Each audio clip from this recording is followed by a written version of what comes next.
Back in the 1970s and 80s, people didn't design their gardens, they planted them. Gardens were full of shrubs like spirea or pyracantha, bought mail order from the Sunday papers. But then, in the 1990s, garden designers Piet Oudolf and Jim van Sweden changed everything. They used plants that we'd never even heard of before. Some of them even looked dead in the winter. Swaying grasses were planted in among herbaceous perennials, so the media called this new style prairie planting. However, the old school gardeners didn't like it. Plants that looked dead in the winter, whatever next? They were convinced this new style wouldn't last. They were wrong.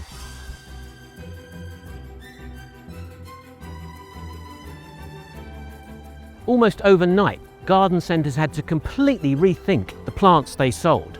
Grasses and herbaceous perennials were suddenly uber cool. 30 years later, and prairie planting is still popular today. And last year, the man himself, Piet Oudolf, came to Wisley to design these borders. As you can see, prairie planting has a very distinctive look, but for it to work, there's a few secrets you need to know. Secret number 1, make your plant list and stick to it. This is structured, disciplined planting. The genius of it is that it looks anything but. It only uses a small palette of plants, but it uses them in big numbers. So instead of one of these and one of these and one of these, which is what we do when we impulse buy at the garden centre, this style is planted in large drifts of the same plant. So for example here, this Helenium, there must be 15 or 20 plants in this one drift alone. It's a trick that's used by garden centres when they want you to buy something.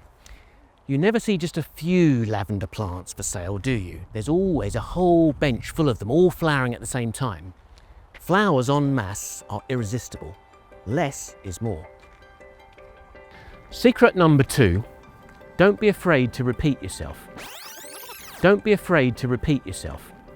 In 1767, the architect John Wood designed 30 identical houses and built them one after the other, all on the same street in Bath.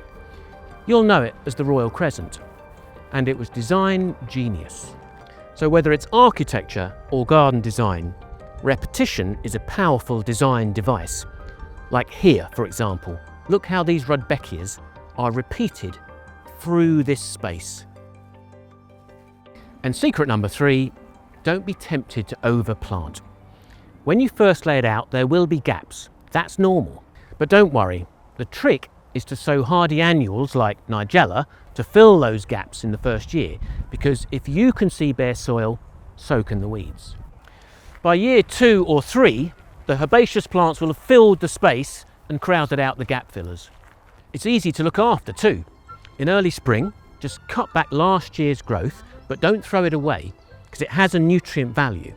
So just cut it up into little tiny pieces, leave it on the soil and mulch on the top. Chop, drop and mulch on top. It'll feed the plants, shade the soil from the sun and reduce the weeds. But when it comes to prairie planting, the biggest secret is patience. So remember this, in year 1 the plants sleep, in year 2 they creep, and in year 3 they leap. By then, if it looks anything like this, it'll be worth the wait.